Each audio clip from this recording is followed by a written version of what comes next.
ਅਗਲੀ ਜਿਹੜੀ ਗੱਲ ਕਰਦੇ ਜਾਈਏ ਟ੍ਰੈਜਰੀ ਸਕੱਤਰ ਯੈਨਟ ਯੈਲਨ ਜਿਹੜੇ ਆ ਤੇ ਹੋਰ ਜਿਹੜੇ ਫਾਈਨੈਂਸ ਮਿਨਿਸਟਰਸ ਆ ਉਹਨਾਂ ਨੇ G20 ਦੀ ਮੀਟਿੰਗ ਦੇ ਵਿੱਚ ਉਸ ਟਾਈਮ ਵਾਕਆਊਟ ਕਰ ਦਿੱਤਾ ਜਦੋਂ ਰੂਸ ਦੇ ਜਿਹੜੇ ਲੋਕ ਆ ਉਹਨਾਂ ਨੇ ਬੋਲਣਾ ਸ਼ੁਰੂ ਕਰ ਦਿੱਤਾ ਸੀ। ਬਾਈਡਨ ਪ੍ਰਸ਼ਾਸਨ ਨੇ ਪਹਿਲਾਂ ਵੀ ਜਿਹੜਾ ਉਹ ਆਖਿਆ ਸੀਗਾ ਵੀ ਰੂਸ ਨੂੰ ਇਸ ਮੀਟਿੰਗਸ ਦੇ ਵਿੱਚ ਨਹੀਂ ਆਉਣਾ ਚਾਹੀਦਾ ਤੇ ਜੇ ਆਉਂਦੇ ਆ ਤੇ ਅਸੀਂ ਵਾਕਆਊਟ ਕਰਾਂਗੇ। US ਦੇ ਨਾਲ UK ਕੈਨੇਡਾ ਨੇ ਵੀ ਇਸ ਵਾਕਆਊਟ ਦੇ ਵਿੱਚ ਹਿੱਸਾ ਲਿਆ। ਕਹਿੰਦੇ ਵੀ ਇਹਨਾਂ ਅਧਿਕਾਰੀਆਂ ਨੇ ਇਹ ਫੈਸਲਾ ਜਿਹੜਾ ਲਿਆ ਆ ਵੀ ਕਿਉਂਕਿ ਯੂਕਰੇਨ ਦੇ ਉੱਤੇ ਰੂਸ ਦੇ ਦੁਆਰਾ ਹਮਲਾ ਕੀਤਾ ਗਿਆ ਆ। ਸੋ ਵਾਸ਼ਿੰਗਟਨ DC ਦੇ ਵਿੱਚ ਹੀ ਇਹ ਸੈਸ਼ਨ ਚੱਲ ਰਿਹਾ ਹੈਗਾ ਆ। ਕੈਨੇਡਾ ਦੇ ਫਾਈਨੈਂਸ ਮਿਨਿਸਟਰ ਕ੍ਰਿਸਟੀਆ ਫਰੀਲੈਂਡ ਉਹਨਾਂ ਨੇ ਕਿਹਾ ਵੀ ਮੁਲਕ ਦੀਆਂ ਜਿੰਨੀਆਂ ਦੁਨੀਆ ਦੀਆਂ ਜਿੰਨੀਆਂ ਵੀ ਡੈਮੋਕ੍ਰੇਸੀਜ਼ ਆ ਉਹ ਹੱਥ ਤੇ ਹੱਥ ਧਰ ਕੇ ਨਹੀਂ ਬੈਠਣਗੀਆਂ ਰਸ਼ੀਅਨ ਅਗਰੈਸ਼ਨ ਤੇ ਵਾਰ ਕ੍ਰਾਈਮਸ ਦੇ ਉਲਟ। ਸੋ ਉਸ ਦੇ ਉਲਟ ਇਹਨਾਂ ਨੇ ਜਿਹੜਾ ਆ G20 ਦੀ ਮੀਟਿੰਗ ਦੇ ਵਿੱਚ ਵਾਕਆਊਟ ਕਰ ਦਿੱਤਾ ਜਦ ਰਸ਼ੀਅਨ ਅਧਿਕਾਰੀ ਬੋਲਣ ਲੱਗੇ। ਇਸੇ ਤਰ੍ਹਾਂ ਅੱਜ ਅਮਰੀਕਾ ਨੇ ਇੱਕ ਵਾਰੀ ਫੇਰ ਹੋਰ ਸੈਂਕਸ਼ਨਸ ਰਸ਼ੀਆ ਦੇ ਉੱਤੇ ਲਾ ਦਿੱਤੀਆਂ ਆ।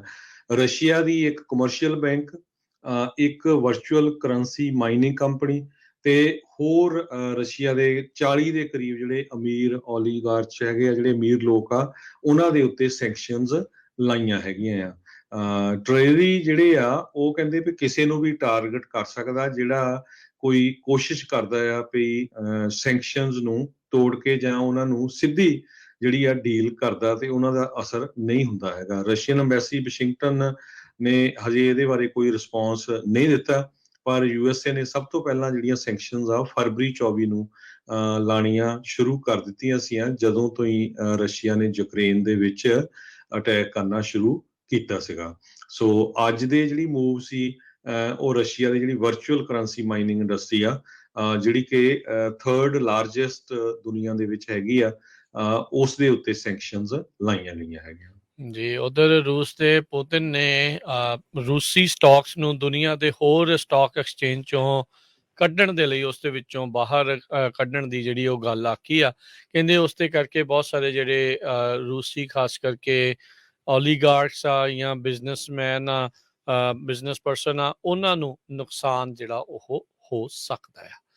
ਅਗਲੀ ਜਿਹੜੀ ਗੱਲ ਕਰਦੇ ਜਾਈਏ ਟ੍ਰੈਜਰੀ ਸਕੱਤਰ ਯੈਨਟ ਯੈਲਨ ਜਿਹੜੇ ਆ ਤੇ ਹੋਰ ਜਿਹੜੇ ਫਾਈਨੈਂਸ ਮਿਨਿਸਟਰਸ ਆ ਉਹਨਾਂ ਨੇ G20 ਦੀ ਮੀਟਿੰਗ ਦੇ ਵਿੱਚ ਉਸ ਟਾਈਮ ਵਾਕਆਊਟ ਕਰ ਦਿੱਤਾ ਜਦੋਂ ਰੂਸ ਦੇ ਜਿਹੜੇ ਲੋਕ ਆ ਉਹਨਾਂ ਨੇ ਬੋਲਣਾ ਸ਼ੁਰੂ ਕਰ ਦਿੱਤਾ ਸੀ। ਬਾਈਡਨ ਪ੍ਰਸ਼ਾਸਨ ਨੇ ਪਹਿਲਾਂ ਵੀ ਜਿਹੜਾ ਉਹ ਆਖਿਆ ਸੀਗਾ ਵੀ ਰੂਸ ਨੂੰ ਇਸ ਮੀਟਿੰਗਸ ਦੇ ਵਿੱਚ ਨਹੀਂ ਆਉਣਾ ਚਾਹੀਦਾ ਤੇ ਜੇ ਆਉਂਦੇ ਆ ਤੇ ਅਸੀਂ ਵਾਕਆਊਟ ਕਰਾਂਗੇ। US ਦੇ ਨਾਲ UK ਕੈਨੇਡਾ ਨੇ ਵੀ ਇਸ ਵਾਕਆਊਟ ਦੇ ਵਿੱਚ ਹਿੱਸਾ ਲਿਆ। ਕਹਿੰਦੇ ਵੀ ਇਹਨਾਂ ਅਧਿਕਾਰੀਆਂ ਨੇ ਇਹ ਫੈਸਲਾ ਜਿਹੜਾ ਲਿਆ ਆ ਵੀ ਕਿਉਂਕਿ ਯੂਕਰੇਨ ਦੇ ਉੱਤੇ ਰੂਸ ਦੇ ਦੁਆਰਾ ਹਮਲਾ ਕੀਤਾ ਗਿਆ ਆ। ਸੋ ਵਾਸ਼ਿੰਗਟਨ DC ਦੇ ਵਿੱਚ ਹੀ ਇਹ ਸੈਸ਼ਨ ਚੱਲ ਰਿਹਾ ਹੈਗਾ ਆ। ਕੈਨੇਡਾ ਦੇ ਫਾਈਨੈਂਸ ਮਿਨਿਸਟਰ ਕ੍ਰਿਸਟੀਆ ਫਰੀਲੈਂਡ ਉਹਨਾਂ ਨੇ ਕਿਹਾ ਵੀ ਮੁਲਕ ਦੀਆਂ ਜਿੰਨੀਆਂ ਦੁਨੀਆ ਦੀਆਂ ਜਿੰਨੀਆਂ ਵੀ ਡੈਮੋਕ੍ਰੇਸੀਜ਼ ਆ ਉਹ ਹੱਥ ਤੇ ਹੱਥ ਧਰ ਕੇ ਨਹੀਂ ਬੈਠਣਗੀਆਂ ਰਸ਼ੀਅਨ ਅਗਰੈਸ਼ਨ ਤੇ ਵਾਰ ਕ੍ਰਾਈਮਸ ਦੇ ਉਲਟ। ਸੋ ਉਸ ਦੇ ਉਲਟ ਇਹਨਾਂ ਨੇ ਜਿਹੜਾ ਆ G20 ਦੀ ਮੀਟਿੰਗ ਦੇ ਵਿੱਚ ਵਾਕਆਊਟ ਕਰ ਦਿੱਤਾ ਜਦ ਰਸ਼ੀਅਨ ਅਧਿਕਾਰੀ ਬੋਲਣ ਲੱਗੇ। ਇਸੇ ਤਰ੍ਹਾਂ ਅੱਜ ਅਮਰੀਕਾ ਨੇ ਇੱਕ ਵਾਰੀ ਫੇਰ ਹੋਰ ਸੈਂਕਸ਼ਨਸ ਰਸ਼ੀਆ ਦੇ ਉੱਤੇ ਲਾ ਦਿੱਤੀਆਂ ਆ। ਰਸ਼ੀਆ ਦੀ ਇੱਕ ਕਮਰਸ਼ੀਅਲ ਬੈਂਕ, ਇੱਕ ਵਰਚੁਅਲ ਕਰੰਸੀ ਮਾਈਨਿੰਗ ਕੰਪਨੀ ਤੇ ਹੋਰ ਰਸ਼ੀਆ ਦੇ 40 ਦੇ ਕਰੀਬ ਜਿਹੜੇ ਅਮੀਰ ਓਲੀਗਾਰਚ ਹੈਗੇ ਆ, ਜਿਹੜੇ ਅਮੀਰ ਲੋਕ ਆ, ਉਹਨਾਂ ਦੇ ਉੱਤੇ ਸੈਂਕਸ਼ਨਸ ਲਾਈਆਂ ਹੈਗੀਆਂ ਆ। ਟ੍ਰੇਰੀ ਜਿਹੜੇ ਆ ਉਹ ਕਹਿੰਦੇ ਵੀ ਕਿਸੇ ਨੂੰ ਵੀ ਟਾਰਗੇਟ ਕਰ ਸਕਦਾ ਜਿਹੜਾ ਕੋਈ ਕੋਸ਼ਿਸ਼ ਕਰਦਾ ਆ ਵੀ ਸੈਂਕਸ਼ਨਸ ਨੂੰ ਤੋੜ ਕੇ ਜਾਂ ਉਹਨਾਂ ਨੂੰ ਸਿੱਧੀ ਜਿਹੜੀ ਆ ਡੀਲ ਕਰਦਾ ਤੇ ਉਹਨਾਂ ਦਾ ਅਸਰ ਨਹੀਂ ਹੁੰਦਾ ਹੈਗਾ। ਰਸ਼ੀਅਨ ਅੰਬੈਸੀ ਵਾਸ਼ਿੰਗਟਨ ਨੇ ਹਜੇ ਇਹਦੇ ਬਾਰੇ ਕੋਈ ਰਿਸਪੌਂਸ ਨਹੀਂ ਦਿੱਤਾ, ਪਰ USA ਨੇ ਸਭ ਤੋਂ ਪਹਿਲਾਂ ਜਿਹੜੀਆਂ ਸੈਂਕਸ਼ਨਸ ਆ ਫਰਵਰੀ 24 ਨੂੰ ਲਾਣੀਆਂ ਸ਼ੁਰੂ ਕਰ ਦਿੱਤੀਆਂ ਸੀਆਂ ਜਦੋਂ ਤੋਂ ਹੀ ਰਸ਼ੀਆ ਨੇ ਯੂਕਰੇਨ ਦੇ ਵਿੱਚ ਅਟੈਕ ਕਰਨਾ ਸ਼ੁਰੂ ਕੀਤਾ ਸੀਗਾ। ਸੋ ਅੱਜ ਦੇ ਜਿਹੜੀ ਮੂਵ ਸੀ ਉਹ ਰਸ਼ੀਆ ਦੀ ਜਿਹੜੀ ਵਰਚੁਅਲ ਕਰੰਸੀ ਮਾਈਨਿੰਗ ਇੰਡਸਟਰੀ ਆ ਜਿਹੜੀ ਕਿ ਥਰਡ ਲਾਰਜੈਸਟ ਦੁਨੀਆ ਦੇ ਵਿੱਚ ਹੈਗੀ ਆ, ਉਸ ਦੇ ਉੱਤੇ ਸੈਂਕਸ਼ਨਸ ਲਾਈਆਂ ਗਈਆਂ ਹੈਗੀਆਂ ਜੀ। ਉਧਰ ਰੂਸ ਦੇ ਪੁਤਿਨ ਨੇ ਰੂਸੀ ਸਟਾਕਸ ਨੂੰ ਦੁਨੀਆ ਦੇ ਹੋਰ ਸਟਾਕ ਐਕਸਚੇਂਜ ਚੋਂ ਕੱਢਣ ਦੇ ਲਈ ਉਸ ਦੇ ਵਿੱਚੋਂ ਬਾਹਰ ਕੱਢਣ ਦੀ ਜਿਹੜੀ ਉਹ ਗੱਲ ਆਖੀ ਆ।